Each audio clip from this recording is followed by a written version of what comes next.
seenaa kiyya murteessuun baay'ee rakkisaadha.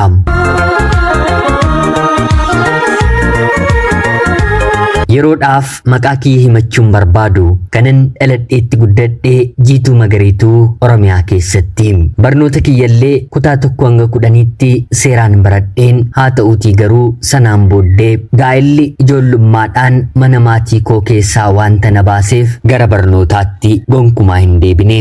Har'a gara barnoota kootti deebi'een baradheen of danda'uuf fedhii guddaa godhus haa ta'uutii garuu haalli ani keessa jiru ijoollee 4 qabatanii barnoota barachuu mitiitii bahanii galuun iyyuu wanta baay'ee ulfaataa natti ta'e. Maatiin kiyya ana waliin ijoollee 5 dhiira 2 fi dubartii 3 kan qaban yeroo ta'u ani dubartii ta'een lammaffaarratti maatii keessaa sadaffaarratti kan hin dhaladhedha.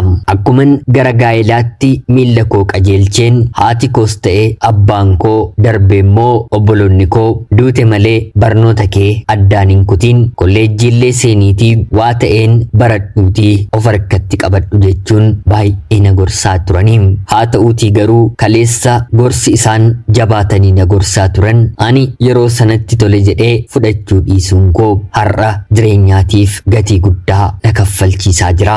Guutummaa guutuutti yeroo ammaa kana garattin galagalu dhabeen jireenya hin taane keessatti sa'aatiin kufeerran jira. Abbaa manaa koo waliin jalqabaa jaalalaan yeroo wal barre yeroo gabaabaa keessatti gaa'ela dhaabbannee waliin jiraanna yaada jedhu gonkumaa lamaan keenya wal biraan qabnu. Yeroo sanatti jaalalleen koo yookiin immoo abbaan manaan koo amma waajjira mootummaa keessatti kan dalagu yeroo ta'u hiriyoota isaa waliin walii galanii maallaqa guddaa ta'e dhimma konistiraakshiniitiif gara aanaa keenyaa dhufe bulchitoota magaalaa fi kaabinee waliin ta'uun maallaqa sana garan taanetti maksuun akka hin qabamneef immoo hundi isaanii naannoo kanaatii bahuu bakka biraa deemnee maqaa fi bifa keenya jijjiirrannee jiraachuu qabna jedhanii hundi isaanii yoo xiqqaa maallaqa konkolaataa siinootiraakii bituu danda'u yeroo sanatti hatanii magaala gadhiisanii ba'anii. Maarreegaa ana waliin jaalala hamaa keessa waan na jiruuf na jaallatte yoo ta'e bakka ani deemu ana waliin deemiitii na waliin jiraadhu. Nan jaallattu yoo ta'e immoo kanaan booddee hariiroon keenyi asumarratti dhaabbachuu qaba. Ani maallaqan qabu kanaatiin jireenya haaraa jireenya bareedaa bakka hin deemetti jiraachuun barbaada. Eenyummaa koo dhoksadheenii jedhee nattaa anis yeroo kanatti maatii kiyya yeroo mariisisu maatiin kiyyas kan isaan ilaalan baay'achuu maallaqa sanaati malee haala ittiin dhufe akkana cadha jedheen anis waan ittiin hin haasofneef hundumti keenyiyyuu kan hojjennu maallaqa argachuu fi jireenya gaarii si jiraachisuu danda'a yoo ta'e barnoota kee bakka deemtetti addaan kutiin gaggeessaa qabadhu deemi malee rakkoon qabu naan jedhanii gara gaa'elaatti na erganii. Anaan dursitee seera qabeessaan obboleettiin keenyi tokko waggaa tokko dura gaa'ela gaggeessitee waan na tureef dhimma seerummaa isaatiifis maatiin koo badaa hin dhiphanne. Jaarsi ergamillee si'a takkaa deemee beellamni qabamee fi si'a lammaffaarratti haala nuti dhokachuudhaaf keessa jirruuf addaan cite. Kanaan anaa fi abbaan manaan koos gara magaalaa tokkootti baqannee maqaasaa eenyummaasaa maqaa koo eenyummaa koo jijjiireen mana bareedaa tokko kireeffannee konkolaataa hojiidhaaf ta'u siinootiraak kan jedhamu abbaan manaan koo bitee jireenya baay'ee bareedaa ta'ee fi nan jiraadha jedheen otoo hin taane abjuu koottiyyuu nan arga jedheen hin yaanne abbaa manaa koo waliin jiraachuun jalqabe. Maallaqa inni yeroo yerootiin anaaf kennuunis uffata dibataa fi meeshaawwan qaqqaalii ta'an biteen mana kiyya gugguuttachuun jalqabe. Akkuma maatiin kiyya na gorsan barnoota kiyya nan baradha yeroon jedhuun lakki hin ta'u gara kana kan dhufne maqaa biraatiini. Waraqaa eenyummaas ta'e maalummaan keenyi kabiraa waan na ta'eef akka ati ana waliin badde qorattoonni malaammaltummaa naannoo keenyaa waan beekaniif yeroo ati dhimma kana waraqaadhaan tuttuqxu bakka nuti dirru shakkuu waan na danda'aniif afaan kee qabadhuutii na waliin jiraadhu. Jireenya akkanaa jiraachaa jirraa barattee maal sii godhaa? Amma gaheen kan koof kan kee kanaan booddee dhala godhannee ilmaan hedduu horannee maallaqa harka keenya gale kana seera qabeessaan itti fayyadamuudha jedhee anatti hime. Anis gammachuu fi jaalala ho'aa keessa waan hin jiruuf yaada abbaa manaa koo tole jedheen fudhadhe. Akkuma isa waliin jiraadheenis waggaa waggaadhaan ijoollee 2 godhadhe. Hojjettuu mana keessaallee lama naaf qacaree abbaan manaa koo na jiraachisuu jalqabe. Sadarkaa olof qabuunsa koo kana jedheen jechaan isinitti dubbachuu hin danda'u. Baay'een of tuulaa. Dubartiin akka koo carroomte jireenya akkanaa jiraattu ni jirti jedheen gonkumaa hin yaadu. Hojjettoota mana kiyya qacaramanii dhufan akka namaatti otoo hin taane akka bineensaa akka sareettiin isaan lakkaa'a. Yoo guddatte hojjettuun tokko mana kootti qacaramtee torbee lama yookiin sadii hojjetti. Sanaan ala amala koo dandeessee dubartiin hojjechuudhaaf na waliin jiraachuuf humna godhattu hin jirtu. Maallaqa isheetti kenneen arrabseen yookiin immoo rukuteen mana kootii ishee ari'a. Yeroo sanatti amalli kuni akka gootummaatti malee akkan balleessaan jirutti gonkumaa natti hin dhagahamu. Haati kiyya yeroon dahu na kunuunsuuf jecha biyyaatii dhuftu lakkii yaa mucaa koo dhalli namaa cubbuu qabaa akkanan dubbatiini akkanan jedhiini jette yeroo na kadhattu. Warra dabuuf kanaaf immoo maal saati gadduu laalimee akka namaan jiraatan akka namaan nyaatan naman fakkaatan jedheen haadha koollee amansiisuu na yaalaam. Haa ta'uutii garuu haati kiyya ani ilmaan dubartii gara biraa mana jiranillee nan qabaa. Ijoolleen koo dhiiraas eenyutti akka heeruman hin beeku. Afaan kootiin illee dubbii namaa nan sodaadha. Ati garuu eessatti akkana jalaa baate hin beeku. Maaloo qalbii kee kanarraatti deebi'i. Rabbi gatii nama kanfalchiisa jechuun haati kiyya na deesse nattaasa'aa turte.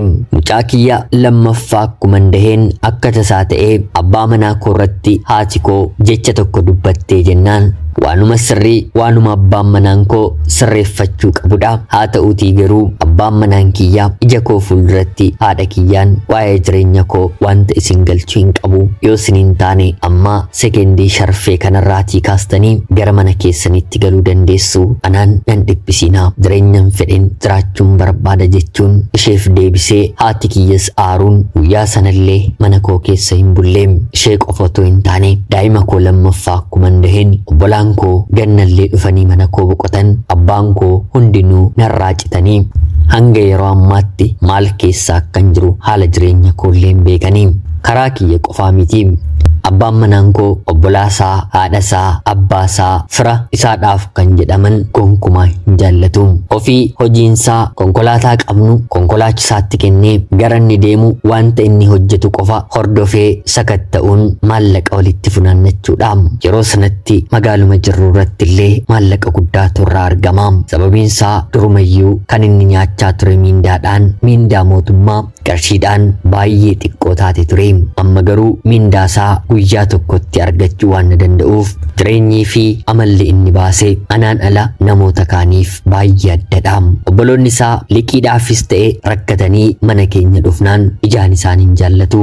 Umurii koo guutuu isin gargaaraa hin hafu. Yeroon hojjedhaa turetti haga humna kootti isin gargaareera. Kanaan booddee immoo jireenya koo jijjiirame kanatti sirriitti jiraachuu ilmaan koo fi maatii kiyya sadarkaa guddaarra geessisuun barbaada. Afuurrin isinitti baafachaa ture kanaan booddee dhaabbateera jechuun obboloota isaa hangafoota isaas ta'e eegoo isaa ofirraatii deebisa ture.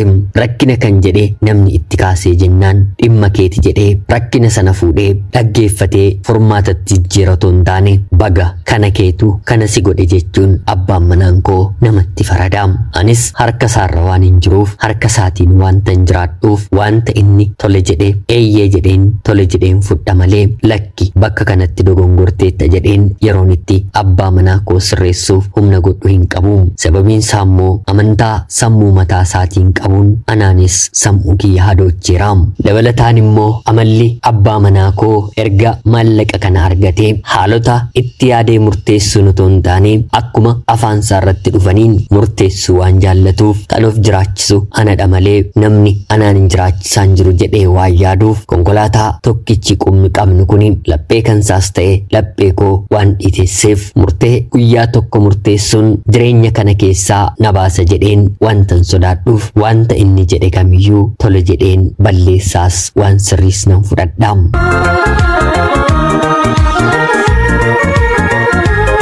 naannoon jiraadhutti mana rifeensaattis ta'ee mana uffataatti bakka hin deeme kamittiyyuu ijoolleen dubartootaa hiriyyummaadhaafis ta'ee obbolummaadhaan bakkeewwan garaagaraatti wal barru sababan dubbii koo keessatti laphee koo dhiiteessee itti haasa'uuf ana waliin yeroo dheeraadhaaf hariiroo hiriyyummaadhaan hin turaniin maqaa naaf malu naaf baasanii anarraatii maquu rakkadhe jedhanii yeroo isaan rakkina isaanii nattaasa'anii akka ani isaan gargaaruuf yaada isaanii naaf dhiyeessan anis ta'e abbaan manaan koo rakkoo keenya irratti malee rakkina namaa irratti kan maatii keenya irratti iyyuu haa ta'u xiyyeeffachuun barbaannu dura of jiraachisneeti gara namaatti galagaluu feenaa mana keenya keessayyuu rakkoo baay'ee jira jedheen qalbii xiinsammuu isaanii illee darbeen tuqaamu yeroo tokko hojii koo keessaa kan hin yaadadhu mucayyoon mana rifeensaa dalagdu tokko jireenyitti ulfaatee gatii mana kiraa kan falachuu dadhabdee maaloo kana keessan jiraam haadha abbaa na gargaaru obbolaa fira na bira dhaabbatu hin qabu rakkina kiyya na dhagayiitii na gargaarii jettee yeroo na gaafattu eenyummaa kee argeetu rabbi haadhaaf abbaa kee sirraa fuudhee siif kunni malaa baga jedhee narrabseen yeroon ofirraatii hiriyyummaa ishee kute nan qabaam kuni kan hin yaadadhudhaam kan har'a jobbuu ta'es natti dhagahamuudhaam haa ta'uutii garuu garan deemi hundumaatti fuula namaa sammuu namaa of fuulduratti hin qaanessine hin qabu jireenyi kunis akkanumaan gara fuulduraatti dabalaa anaan ol namaatiin gadi qabdee jiraachisaa deemti natti fakkaata ture carraa abbaan manaan kiyya argate kana akka waan carraa addaattiin ilaalaam ana qofaaf waan kenname ana qofaaf waan sirratti natti fakkaata maarreegaa kanaan anaa fi abbaan manaan koo gaa'ilaan waggaa 8 waliin jiraanneem gaa'ila waggaa 8 kana keessatti ijoollee 4 waliitiin horanneem si'a 2 wal duraa duubaan hin dahe sadaffaa irratti immoo ijoollee lakkuu ijoollee dhiiraa 2 argadheem yeroo gaa'ilaan waggaa 8 guutu ijoolleen koo dhiiraa 2 waggaa 2 guutu warreen lakkuun jechuudhaam akka koof akka abbaa manaa kootti yeroo yakka sana hojjetee biyyaatii baane waggaa 8 waan lakkoofsiseef mootummaanis jijjiiramee gara mootummaa ammaatti waan na dhufeef dhimmi keenyi dagatameera jennee yaaduun namoota ofirraa fageessaa turrettillee ofitti dhiyeessuun bakki jirruu fi eessi akka jiraannu nuyiin qofa otoo hin taane namoonni naannoo keenyatti dhalatan tokko tokkollee beekuu jalqabanii kanaan guyyaa tokko konkolaataan ambulaansii tokko ganama barii sa'a 12 walakkaa irratti balbala nurratti rukuttee abbaan manaan koos ka'ee yeroo banu to'annoo seeraa jala oolteettaa harka kee ol qabi kan jedhu sagalee poolisii jabaan dhagahee bakkan ciisurraatii ka'een gara fuulduraatti yeroo bahu poolisoota aanaa keenyaa anis ta'e abbaan manaan koo dorbeennuudha poolisoota 4 fi bulchaa aanaa keenyaatu ambulaansiidhaan balbala keenya irratti argame naasuudhaan anaan illee itti na dabalu kan jedhuun sodaa guddaa keessan seenee haa ta'uutii garuu anaan dhiisanii uffata isaallee akka sirreeffatuuf carraa otoo hin kenniiniifiin fuudhanii gara biyyaatti galanii yeroo sanarraatii kaasee haala abbaa manaa koo hordofuuf gara biyyaatti ijoollee koo qabadheen deddeebi'uun jalqabe abbaan manaan koo maallaqa kanfalee waan ba'u fa'a natti fakkaata ture anis wanta narra jiruun karaan danda'u hunda namoota inni dur beeku qabadheen hiiksisuu fi yakka kana jalaatii bilisa gochuuf yaalii gochaan ture haa ta'uutii garuu hin milkoofne manni murtii baatii 6 erga na deddeebisee booda baatii 6ffaa booddee abbaa manaa koo irratti hidhaa waggaa 5 fi qabeenyi inni qabu mootummaadhaaf galii akka ta'u irratti murtaa'e hiriyoonni isaa warri kaan isa waliin gochaa kana raawwatan kana dabaman waggaa 2 qofaa fi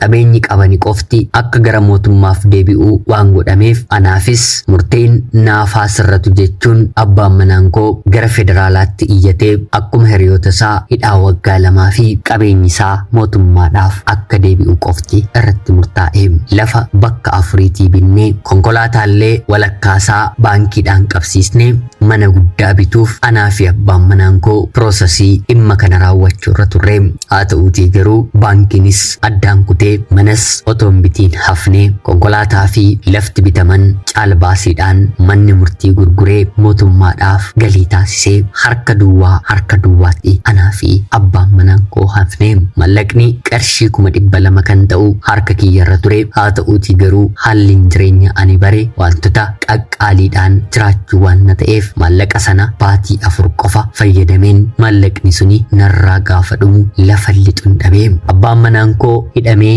waggaa tokko booda anaa fi ijoolleen koo mana keessaa wanta nyaannuuf wanta dhugnu waa tokkollee ofirraatiin qabnu. kanaan ijoolleen kiyya arfan na harkatti du'uuf yeroo ka'an meeshaawwan mana keessaa gatii qaaliidhaan hin bibbite walakkaa gatii isaaniitiin gurgureen meeshaa mana keessaa yaasee fixeen dhumarratti manuma sanaatiiyyuu baheen mana biraa kutaa tokko qabdu qofa kireeffadheen jiraachuun jalqabee. yeroo abbaan manaan kiyya waggaa 2 isaa guutee hidhamee bahu meeshaan illee gurguramee buddeenni guyyaa tokkollee bitamee ittiin oolamee bulamu anaa fi ijoollee koo harka hin jiru. kaleessa nama harka hin kaawwanneeti yeroon kana ta'etti obbolaa abbaa manaa koo fi obbolaa kiyya maaloo maallaqa naaf liqeessaa hojjedheen isiniif hin kanfalaa abbaan manaan kiyya rakkoo akkanarra jira jedhee yeroon kadhadhu obboloonni abbaa manaa koos ta'e obboloonni koo lakkii kan kanaan jiraachuu hin dandeenye maallaqa keenya kanatu si jiraachisaa jechuun liqiis ta'e gargaarsa na dhowwatanii keessa kiyyatti akkamittiin namni hamma kanaatti rakkatee obbolaan maatiin firri garaatti jabaata jedheen baay'ee gaddaa baay'ee bo'aa ture. haa ta'uutii garuu rakkinni hagabuu anaa fi ijoollee koo olte yeroo bulchitu eda'anis yeroo isaan rakkatan akkanuma garaa jabaachaattiin ture jechuun gara qalbii kootti deebi'uun jalqabee abbaa manaa koo waliin jiraachuu otoo hin taane wal nyaachuu jalqabne. innis duruu amala hin qabu amma immoo maallaqni irraa badee harka duwwaatti hafee jennaan na nyaachuu nagaa dhabuu jalqabee. duruu araada tamboo jimaa dhugaatii kana dabareedhaan walirratti fuudhaa amma immoo erga hidhamee bahee kanaan olitti sammuu isaa dagachiisuuf of wallaalchisee of macheessee gara manaatti deebi'aa. gatii mana kiraa kutaa tokkollee kanfalachuun yeroo natti ulfaatu uffata kiyyaa saaxina keessa jiru baaseen akka uffata lammaffootti daandiirra baheen gurgureen kanfaluu eegalee. dhumarratti anaa fi abbaan manaan koo wanta goonu yeroo dhabnu warqee qubeelaa yeroo fuudha kiyya naaf bite hodhuu kana gurguriitii konkolaachisummaa yookiin immoo hojii ta'etti baradhuutii yeroo gabaabaa keessatti maatii keenyaaf deebii kennii jedhee yeroon isaan gaafadhu innis tole jedhee konkolaataa konkolaachisuu ni danda'a. haa ta'uutii garuu waraqaa eeyyamaa hin qabu. eeyyama konkolaachisummaa leenji'ee baafatee kana walitti haasofnee baatii 3tti konkolaataa nama kana dura beekurraa nan hojjedha jedhee harkaa fuudhee hojii konkolaachisummaa aanaa tokkorraa gara aanaa biraa deemuun hojjechuun nu gargaaruu jalqabee. jalqaba rakkinni isas mudate gara mana isaa gara ijoollee isaa akka inni ilaalu isa taasisus turtiiwwan baatii muraasaa booddee garuu maallaqa anaaf kennu murteessee guyyaadhaan qarshii 300 qofa naaf kennu jalqabee. maallaqan siif kennu kanaatiin baasii qabdu hunda xumurachuu qabda jechuun naaf deebisee. baasiiwwan kunneen kanfaltii mana barnootaa ijoollee gatii mana kiraa nyaata dhugaatii ifaa bishaan wantoota mana keessa barbaachisan guutummaa guutuutti jechuudha. haa ta'uutii garuu baatiiwwan muraasaatii as qarshii 300 abbaan manaan kiyya naaf kennuun ijoollee koo barsiisachuus haa ta'u gatii mana kiraa kanfaleen seeraan jiraachuu hin dandeenye. kanfaltii mana barnootaa kan baatii 4 kan ijoollee koo otoon kanfaliin hafeen yeroo ammaa kanatti abbaan mana barnootaa gatii kiyya naaf kanfaluu didde jechuun na himatee har'a bor nan kanfala jedheen himannaarra jira. mana kiraa ergan kanfalee baatii 3 xumureera. sanarratti darbee ijoolleen koo ni beela'u yeroo isaan dhukkubsatan lafa lixuun dhabaa halkan guyyaa gadduu fi boo'uun hiree jireenya koo ammaa ta'aniiru. rakkina kana taa'een hin ilaalu jedheenanis ganama kan hin hojjedhu hojii qulqulleessituu qacarameen barii haga sa'a 2tti qofa kan hin hojjedhu qarshii xiqqoodhaan hojjechaan jira. haa ta'uutii garuu kanuma keessa darbee jireenyi naaf ta'uu didee wantiin kaleessa namaan gochaa ture yeroo eeggatee na waadaa nama xalaa jiraam. Namumti natti dhiyoos jiru narraa fagoo ayi mucaan kun rakkoo keessa jirti jedhee naaf gaddu hin jiru. Baga siif kanaa oltu siif malanaan jedhu baay'ee gaddee baay'ee cabeen jiraam. Idaa mana barnootaa kana otoon kanfaliin yeroo ammaa kanatti ganni seeneeraam. Fulbaana manni barnootaa yeroo banamu ijoollee kiyya nan barsiisa moo nan dhiisa kan jedhu gaaffii ammumaan ni addeessaa jiru. Gaaffii mataa dhukkubbii natti ta'edha. Abbaan manaan kiyya kan nyaatu kan dhugu diidaati. Waa'ee korraas ta'e waa'ee ijoollee korraa dhimma qabaachuu erga dhiisee bubbuleeraam. Eessa akka kaawwatu haa fixu haa dhiisu hin beeku. Maallaqa anaaf kennu qofa qarshii 300 qofa dhibiitti baasee dhufaam. Nan gahu idaan haga kanaan narra jira mana murtiitti himatameera jedhee yeroon kadhadhuuniin anaan hin galchu akka barbaaddetti jiraachuu dandeessa. Kanan hojjechaa jiru konkolaataa namaa malee konkolaataa kiyya miti. Gaafa barbaade abbaan konkolaataa narraa fuudha. Gaafa barbaade innaaf deebisa. Kanumayyuu kanan fidee dhufu hiriyoota korraa fuudheen liqeeffadheen anis rakkoo mataasaa argeeni. Kanaa ol rakkoon kan natti jabaatu taanaan daandiirra ooleen daandiirra galaa. Sinis ta'e ijoollee koolaaleen dhimmatti mataa dhukkubsadhu hin qabu. Karaan taaneen jireenya hin taane shaakaleen amma gaabbii hamaa keessan jira. Dafqii fi maallaqni uummataa guyyaa eeggatee yeroo lakkaa'ee na jeeqee jedhee naaf deebisaam. Kanuma keessatti wantan baay'ee rakkadhuuf baatiiwwan 8 dura tarii rakkoo kanaatiif furmaata naaf kenna kan hin jedhu nama biyya keenyaa magaala kana jiraatu tokkotti siqeen maallaqa kadhachuu jalqabeeraam. Yeroo kana innis yeroo nani maallaqa isa gaafadhu isa waliin akka hin ciisu na gaafataam. Yoo na waliin ciiste maallaqa hanga kanaa siif hin kennanaan jedhaam. Maaliin godha? Ijoolleetu narratti beela'aa jira. Abbaan manaan koo baasii fi galii kiyya bulchuu waan na dadhabeef anis nama kanaaf qaama kiyya kenneen qarshii 100 qarshii 200 harkaa fudhachuun jalqabeem. Maalis ta'e gahaa ta'uu baatus haa ta'uutii garuu ijoolleen koo zayitii shunkurtii malee akka nyaatan nyaanneef hanga tokko na gargaaraa jiraam. Karaa biraatiin abbaa manaa koo irratti illee waa hedduu na nagahaam. Asii balleessaa mataa kiyyaa waan hin qabuuf yooman immoo dhagahee tarkaanfii nan fudha jedhee yaade kan miidhamu ijoollee 4 qabatee anuma waan na ta'eef afaan koo qabadheen jireenyuma kana jiraachuu itti fufaan jiraam. Jalqaba irratti waan hin taane haala hin taaneen jiraachuu jalqabeen jireenyaan baala gadheen wantoonni sun yeroo narraa ka'an harka duwwaatti yeroon hafu ofiifis ta'e ijoollee koof jiraachuu wallaalee. Otoo ijoolleen kun narra hin jirani ta'anii garuma biyya tokkootti iyyuu badanii mataa ofiif iyyuu hojjetu. Har'a garuu ijoollee 4 hin qabaa. 1-2 otoo ta'ee maatii ofiirratti iyyuu gatu. Ijoollee 4 sanuu magaalatti barachuu baran eessatti gatu maalaa godhu garaan haadhaa na rakkisee qarshiin 5 qarshiin 10 taaksiidhaaf kanfalamu gatii guddaa natti ta'ee akkuman kaleessa maallaqatti taphachaa ture maallaqni amma natti taphachaa jira. Anis abbaan manaan koos waan baay'ee balleessineera.